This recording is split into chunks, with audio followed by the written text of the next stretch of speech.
I don't care that the Saints won the game. Texans are a better team. I'll put Texans at 10. They had 63 more rushing yards than the Saints. They led for the entire game. If it's in Houston, Houston wins. If it's on a neutral field, they win. And Houston led until 2 seconds left in the game. Houston's the better football team. Deshaun Watson's crazy. 20 of 30 and 3 touchdowns and 114 passer rating, getting hit 45% of the time. I think Houston's better than New Orleans. By the way, it was my Blazing 5 pick of the week, and we had a winning week. And I don't put teams in this just based on wins and losses. Now, don't get me wrong. I'd rather you win than lose. But I thought Houston looked better than any team that lost this weekend. I thought they looked excellent for most of the game. And I think in any other place in the world except the Superdome Week 1, Houston wins that football game. And I think they're a better team this morning than New Orleans. Chargers, I think their talent's top 4 in the league, but they don't have Derwin James and Melvin Gordon, and I can't put them in the top 5 until they get those guys back. They can win games without them, but I don't think they're going to beat the Kansas Cities without them. They did win. They did, in overtime, made the big plays. Austin Eckler was terrific. Phillip Rivers passed for 333 yards. They're really a fun team to watch. They're all sorts of dynamic and all sorts of playmakers. I think they're going to lose some games because of Melvin Gordon and especially Derwin James here over the next month. So I can't put them higher than 9. Green Bay won on the road. They're a little concerned. First of all, Green Bay's defense was good, and that was my prediction, that this year, especially till Thanksgiving, we would talk more about the defense than the offense. I love what Green Bay did the last 2 years in the draft. Their offense, I know it's Chicago's defense. I know it's on the road. I get it. And Aaron Rodgers didn't play a snap in the preseason. I didn't see a lot of multiple looks. I thought the offense, frankly, wasn't real creative. It was kind of an ugly performance. Again, I know it's the Bears' defense. I know it's week 1. But I think by the end of the year, this is a top 3 team, probably. But I don't think it's fair to put them higher than 8 because I thought the offense was kind of clunky in week 1. I mean, you beat a team 59-10. I'm putting you somewhere in it. I don't think it'll look like that every week for the Ravens. But by the way, Jim Harbaugh, and I love Jim Harbaugh, gets a lot of love. Are we sure Jim Harbaugh is the best Harbaugh in the family? Because I'm watching Joe Flacco without John Harbaugh last night. That was bad. And I'm watching Lamar Jackson's massive growth in the last 6 months with John Harbaugh. By the way, John Harbaugh's a special teams whiz. I think John Harbaugh and Baltimore are really well coached. I think they've done a great job surrounding Lamar last couple of years, drafting a couple tight ends, drafting a couple wide receivers. By the way, that rookie Marquise Brown, that wide receiver, cousin of Antonio Brown, 147 yards. Like, that dude can flat play. And Lamar throws a very nice over-the-top ball. So I got the Ravens at 7. It's weird. I like everything about Minnesota except their quarterback. I think Mike Zimmer is one of the most underrated coaches in the league. I think Dalvin Cook is a beast at running back. I think their defensive front is fantastic. I think their offensive line is improved. I think they humiliated for 3 quarters the Atlanta Falcons. I like everything about them, but Kirk Cousins was 8 of 10. And it's very easy to say they didn't need him, but when you're only throwing the ball 10 times, doesn't that kind of tell me what you think of the quarterback position? You just don't want him to lose games. I think Kirk's a really nice guy.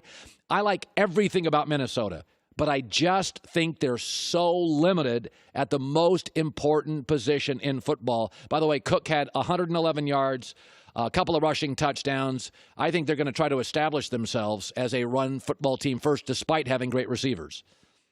Anybody notice under Sean McVay how good the Rams are on the road? They are a really good road team. That was a very losable game. Carolina's got all sorts of players. Carolina's got 8 first-round picks on defense. And yet they just made the plays late.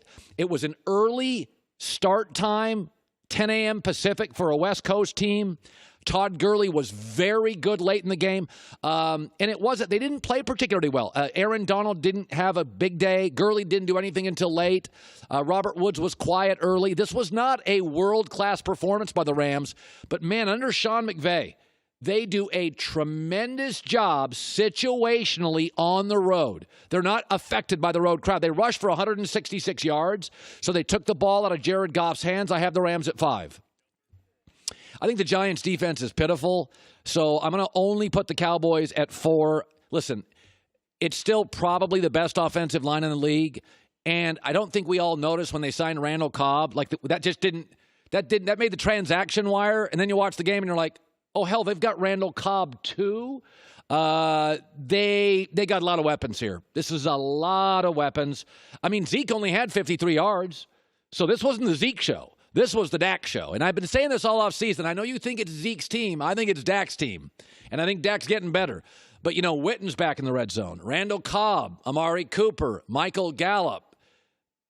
There's pretty good weapons. Like Cole Beasley. I watched him this weekend. He didn't look very good. And they let him go. I think the Dallas weapons are better than we think. Philadelphia. Listen, Carson Wentz didn't take a snap in the preseason, so a lot of these quarterbacks looked awful in their first couple series. Philadelphia looked awful for the first 20 minutes of the football game. And then the second half comes around and you're like, oh boy, Carson Wentz, 28 of 39 was magic. Deshaun Jackson. Listen, there is a reason that the Patriots like AB. Sometimes you just need a guy. Tyreek Hill, Deshaun Jackson, AB. You just can't guard him deep. And boy, Carson Wentz has a world-class arm. To give him a deep threat like Deshaun Jackson. By the way, two guys in this league, Deshaun Jackson and Vernon Davis, are still making plays. Didn't Deshaun Jackson come in this league 15 years ago? I mean, he's been in the league forever, and he's still one of the fastest guys. Philadelphia, I'm impressed by a team that can come back from a 7-0 deficit. I think that shows a lot of character.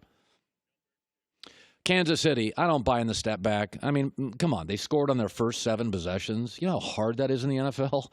Frank Clark, who I think is the best acquisition maybe in the entire NFL. Frank Clark and Chris Jones on that defensive front, no thanks.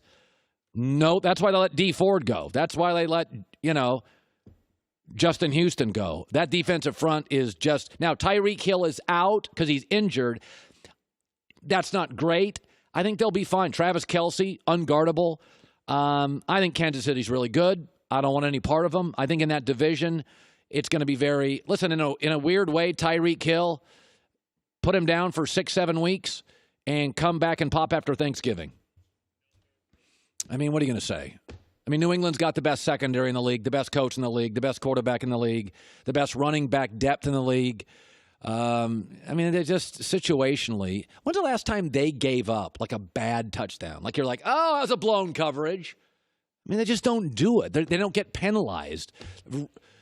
Yeah, Hail Mary to Miami. There you go. They've had 1 in 4 years. Like it's just, sometimes you watch New England, they're playing a different game. Like they just don't make the mistakes everybody else does. Added Antonio Brown. Josh Gordon, by the way. Good luck defending him. He looks like a tight end playing wide receiver. Edelman, running backs. It's almost not fair. It's deliciously not fair. I don't like New England. It's not fair. Hi, everybody. Thanks for watching. Subscribe here to get the latest from the show. Also, be sure to check out more of the best clips from The Herd or go watch a few segments from other shows on FS1.